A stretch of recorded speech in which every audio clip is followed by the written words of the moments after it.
Good morning, everyone, and welcome to our Sunday gathering at Unity Halton Peel. You are welcome to be here, and we look forward to sharing this time with you. Our speaker today is Debbie Long on the topic of compassion, living life with an open heart. It sounds like an interesting one. I can hardly wait. So, Debbie, please open with prayer and lead us through the morning to meditation. Thank you. I'd be honored to do that. So, if you feel comfortable, close your eyes and just settle into the chair that you're sitting in, knowing that you are safe and you are protected. Release, relax, and just allow these words to fill your heart. I relax and release all concerns to God. The light of God is a lamp shining in me and on everything around me. God's light is brilliant, like the stars that early travelers used to guide them on their way. This light gives me on my own way. Yet this light in my mind and heart shines brighter than any star in the universe. God is my light, and for this I am truly grateful. Let it be so, and so it is. Amen. So, welcome those who are here on Zoom with us today and those who may be watching on YouTube later. My talk today is compassion, living life with an open heart. But I'd like to share something that really has nothing to do with today's talk that I just learned recently. And I don't know if any of you have thought this too, but did you know that Jesus Christ is not Jesus's last name? I didn't know that. I thought that was his name, Jesus Christ. But in actual fact, when he was alive, only those who were of noble status had last names. Can you stop sharing? Thank you, Patty. And everyone else was named by their location. So in actual fact, Jesus's last name was of Nazareth. He was Jesus of Nazareth, not Jesus Christ. So take that and put it in that useless information file that you have. But I just found that fascinating that of the many, many, many spiritual and biblical and ministry courses I've taken, I never heard that. So there you go. Compassion, living life with an open heart. Could you use a little bit more compassion in your life right now? A little more kindness, harmony, understanding?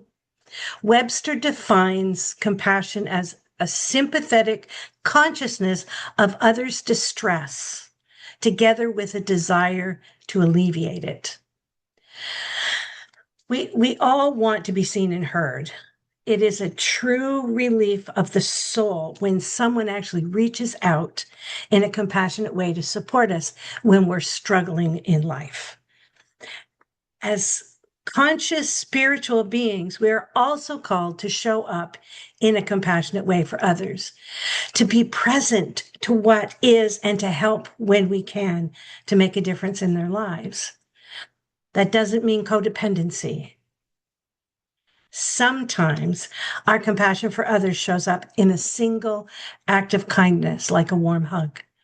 Other times, our compassion shows up as a fierce tenacity to alleviate another's suffering to a wrong or a challenge that they're facing. So have you ever heard the saying, kill them with kindness? In the book of Genesis, we see a clear demonstration of how kindness turns the table. Joseph, who had been mistreated and disowned by his brothers, finally had a chance to get even. But instead of revenge, Joseph forgave them. His brothers questioned why he was so kind to them after everything they had done to him. And Jesus told them that what they intended for harm, God meant for good. And I don't know about you, but I've had times in my life where I was hurt and in deep pain and felt judged by others. And once I was able to release all of those emotions, I actually realized that the outcome of that was for my highest and greatest good. So sometimes we have to have an open mind as to what's in front of us. Jesus offered the same lesson when he spoke from the cross. Father, forgive them, for they know not what they do. And that's from Luke 23:34. So I want to share this story about compassion. A farmer got so old that he couldn't work in the fields anymore.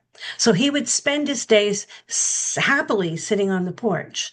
His son was still working the farm, and he would look up from time to time and see his father sitting there. And he would say to himself, he's of no use anymore. And the son thought to himself, he doesn't do anything. So one day the son got frustrated by this and he built a wooden coffin, dragged it over to the porch, told his father to get in. Without saying anything, the father climbed inside. The son closed the lid and dragged the coffin to the edge of the farm where there was a high cliff. As he approached the drop, he heard a light tapping from the inside of the coffin. He opened it, still lying there peacefully. His father looked up to him and said, I know you're going to throw me over the cliff, but before you do, may I suggest something? Son said, what is it? Throw me over the cliff if you like, said the father, but save this good wooden coffin. Your children might need to use it too. Here is a wonderful quote from Rachel Naomi Remen. When we know ourselves to be connected to all others, acting compassionately is simply the natural thing to do. And I know each and every one of you at one time or another has just naturally been compassionate because it's part of who we are. Compassion is love in action.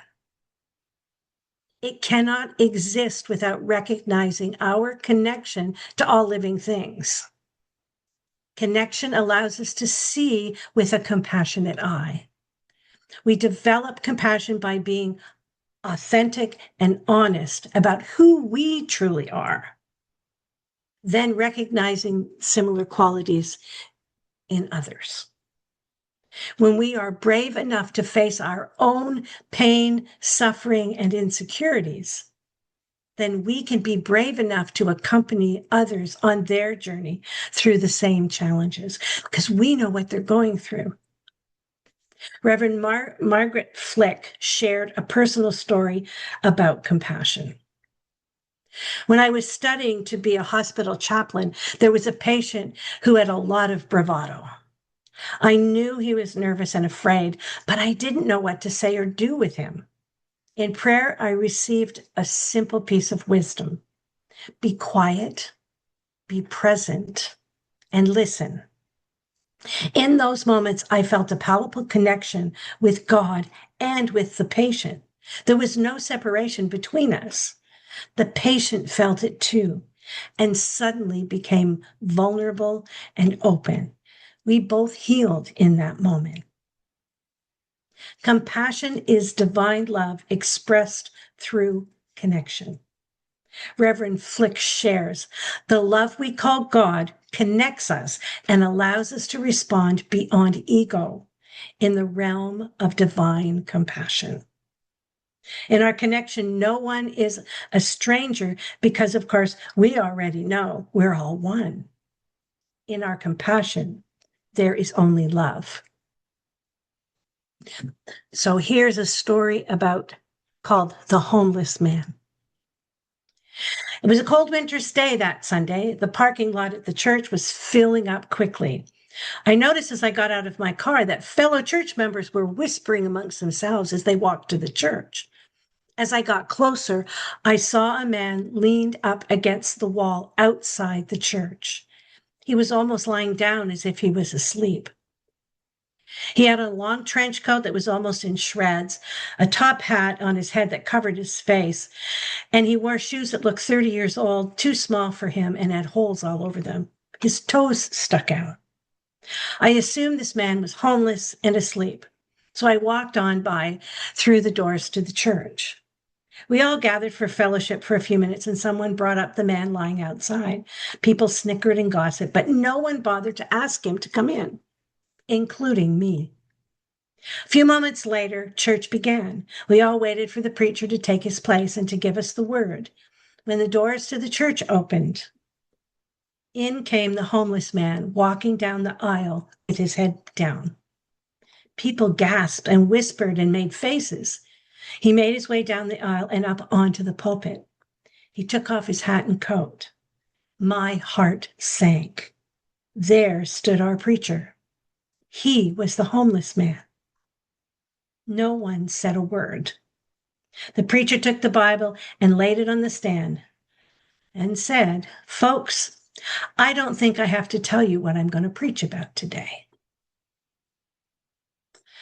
I don't know about you, but I have heard things coming from people like, and that was a Christian person acting that way, or that was a spiritual community that did that.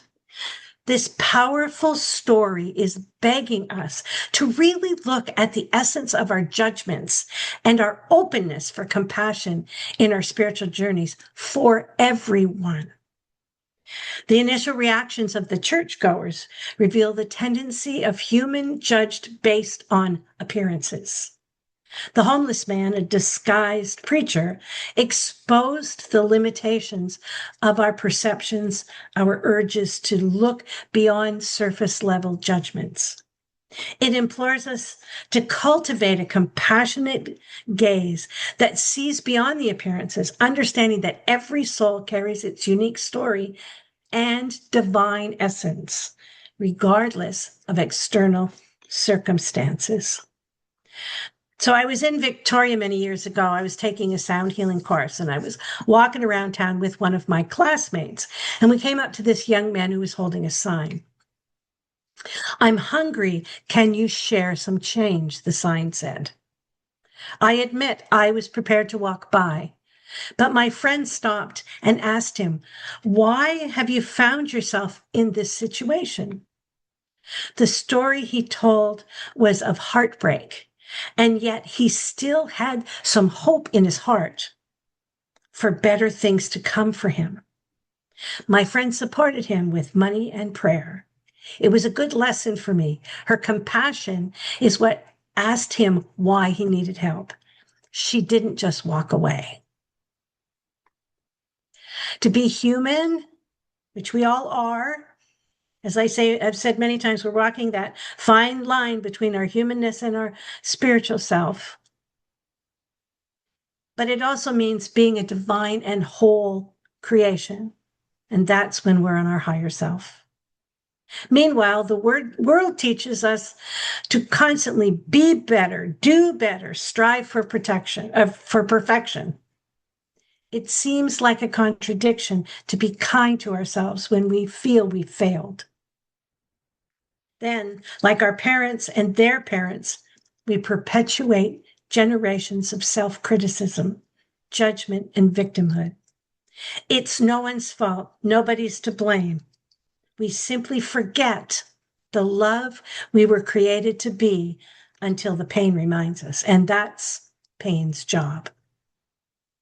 When we become willing to find love and compassion for ourselves, our hearts open to a kinder, gentler way of being. The shift ripples into every relationship, starting with us. There is something humbling about knowing our own feelings and owning them and taking responsibility for our choices because of those feelings. I'd like to finish today talking about the heroic compassion. The good news is that every day we hear accounts of people in life-threatening situations where complete strangers act to help with no regard for their own safety, pulling people from burning houses, from car wrecks, from jumping into the water and saving someone from drowning. So earlier this week, I watched an episode, which I haven't watched Dr. Phil in ages, but it was an old episode. And he was interviewing a man who had jumped into freezing water after a car ran off the road into the river. When he reached the car, the woman was still above water, but she said, "Just leave me. I'm here committing suicide." He didn't know the lady. And after he heard what she was doing to herself, he looked into her eyes and instinctively said to her, "I love you." That was deep, pure compassion. And it was exactly what she needed at that moment. And he somehow intuitively knew it. So I'd like to end with a quote from William Faulkner. "I believe that man will not merely endure, he will prevail because he has a soul, a spirit capable of compassion and sacrifice and endurance." So don't you all think that this would be a much better world if everyone were caring and sharing more loving kindness? Are you willing to open your heart to the transformative power of compassion today? So let's prepare for meditation.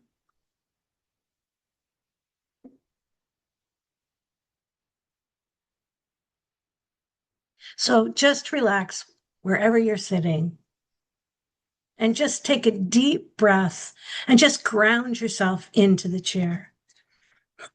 Excuse me. May you be held in compassion.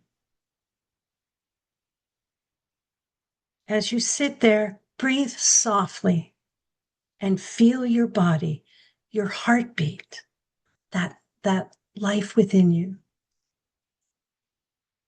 Feel how you treasure your own life, how you guard yourself in the face of your own sorrow and pain.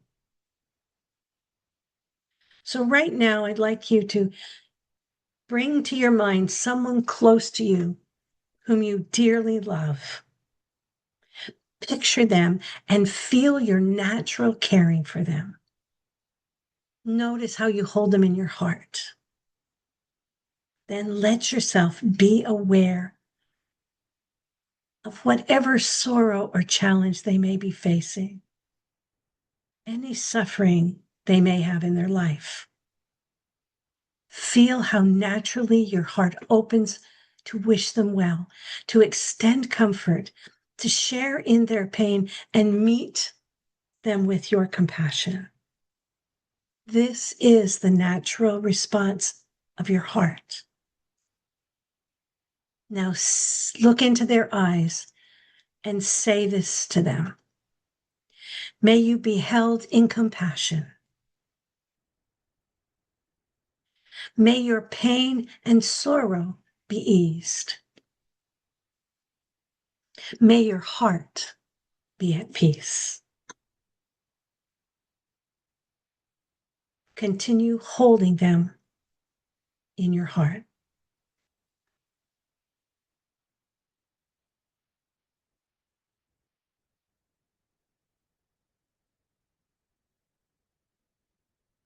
Now see that they have turned towards you with their compassion and acknowledge the measure of sorrow you may be carrying, a challenge, a suffering.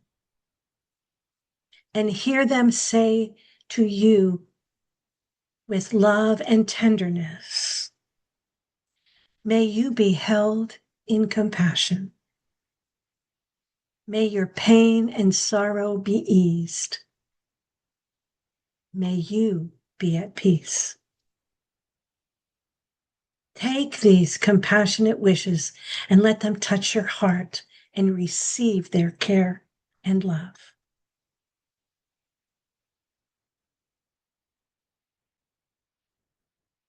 This one is the most important one.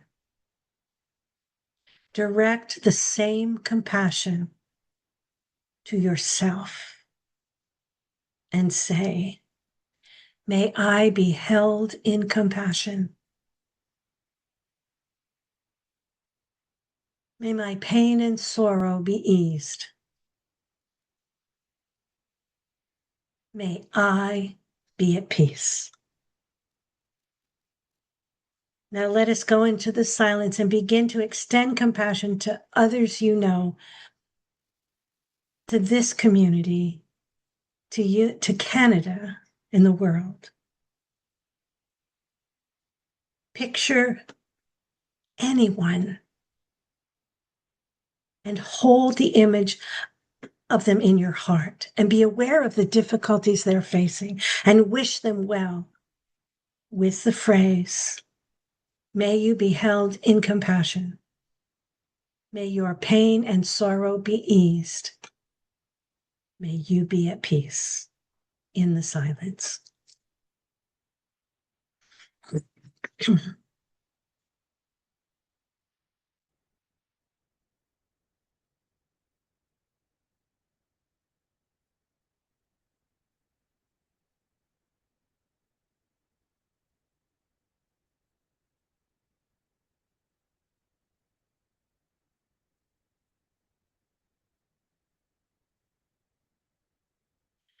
As we connect with the oneness of Christ, we ask, teach me to listen with empathy. Let my words bring healing rather than hurt. Fill my heart with love for those closest to me.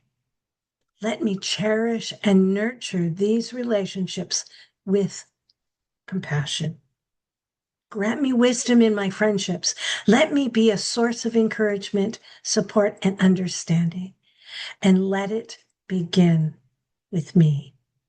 Let it be so, and so it is. Namaste.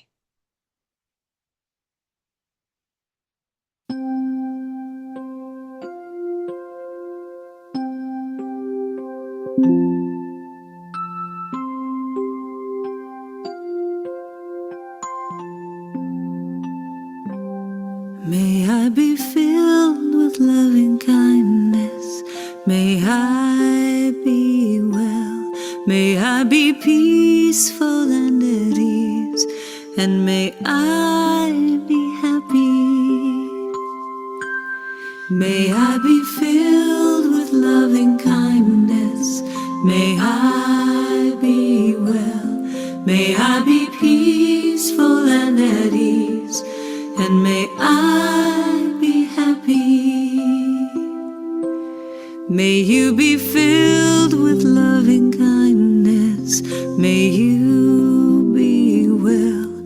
May you be peaceful and at ease. And may you be happy. May you be filled with loving kindness. May you be well. May you be peaceful and at ease, and may you be happy.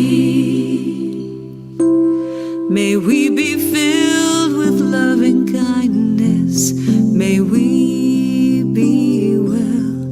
May we be peaceful and at ease, and may we be happy.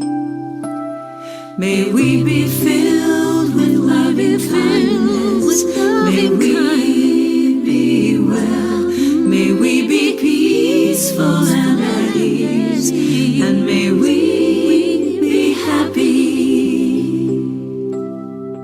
I am filled with loving kindness. I am well. I am peaceful and at ease. And I am happy. I am filled with loving kindness. I am well. I am peaceful and at ease. I am happy. I am filled with loving kindness. I am well. I am peaceful and at ease. And I am happy. I am happy. I am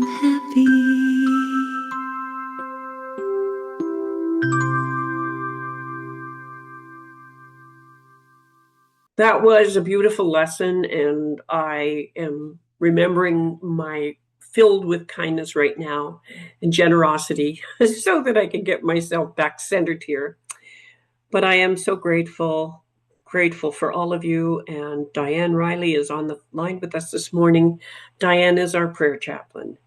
And I appreciate you, Diane, so much. Constantly there, always there to answer your prayers. Please send them in to Diane or praywithdiane@gmail.com. And on our website or at the end of this lesson, you will see that the number for Unity Prayer is here as well. Take a moment now to thank you for your ongoing and constant contributions to this ministry.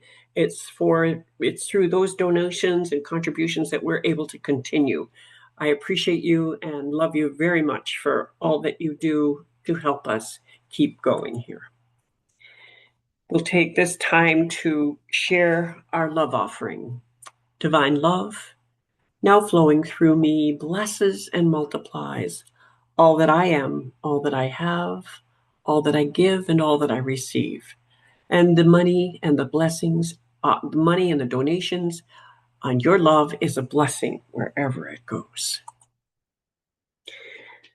Just as a reminder, during the months of July and August, we have put 1/4 of our tithe to Canadian Red Cross to fight the wildfires in our north and to our west. We send 50% of our tithe to Unity Canada, and we also send 1/4 of our tithe to Eden Food for Change. And they're a wonderful organization that does a lot of food and individual support throughout the Mississauga area out of every session. We welcome Reverend Thomas DeShooter next Sunday. Reverend Thomas is a senior minister at the churches in Victoria on the island in Vancouver.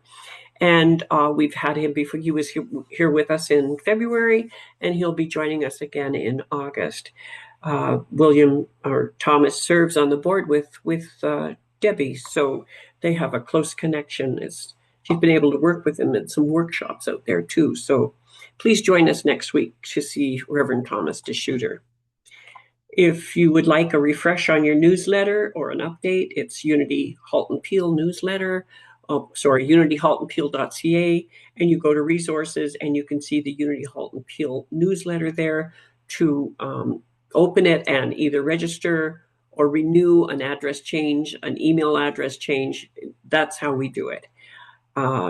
If you lose your newsletter through the week, you can always come to the website, and under calendar, you'll see that all of the events on the calendar are also listed, as well as the connection for Sunday morning or any of the midweek groups. At this time, we'll just take a few moments to do our children's blessing. Children and youth of Unity and of the world, we love you, we bless you, and we appreciate you just the way you are. Thank you, thank you, thank you, children and youth of Unity, for being here always. We'll repeat the prayer of protection together at this time. Together, the light of God surrounds us. I am light. The love of God enfolds us. I am love. The power of God protects us. I am power. The presence of God watches over us. I am presence. Wherever we are, God is. I am divine. Thank you, God. And we will close, as usual, with Suke Riley singing I Choose Love.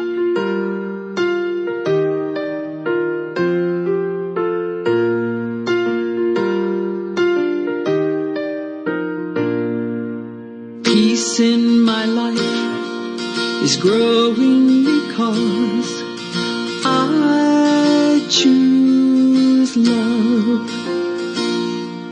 Love's always present, it's what I'm made of. I choose love. We are a part of each other. We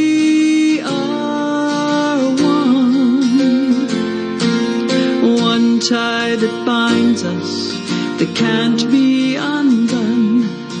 I choose love.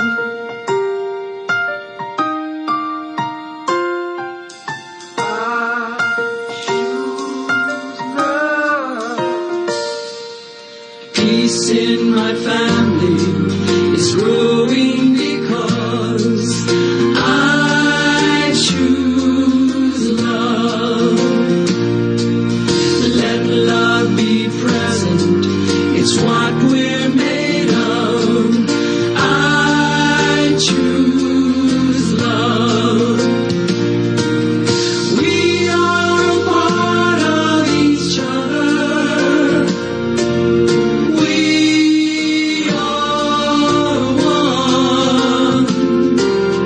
one loving family, sharing one sun. I choose love.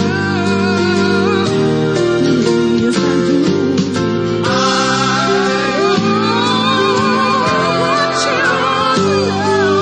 Peace for our planet is growing because I choose love.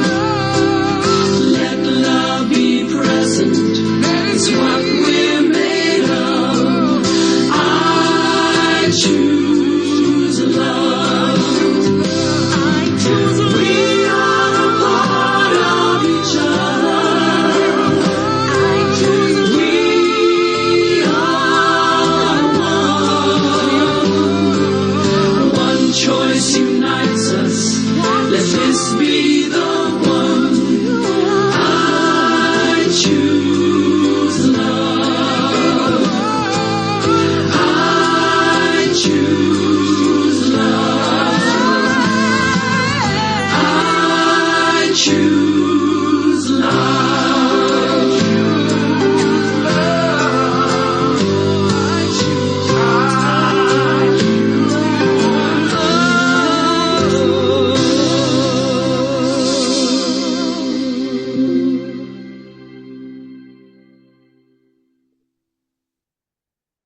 Thank you all for being here this morning, and we look forward to sharing again with you next week.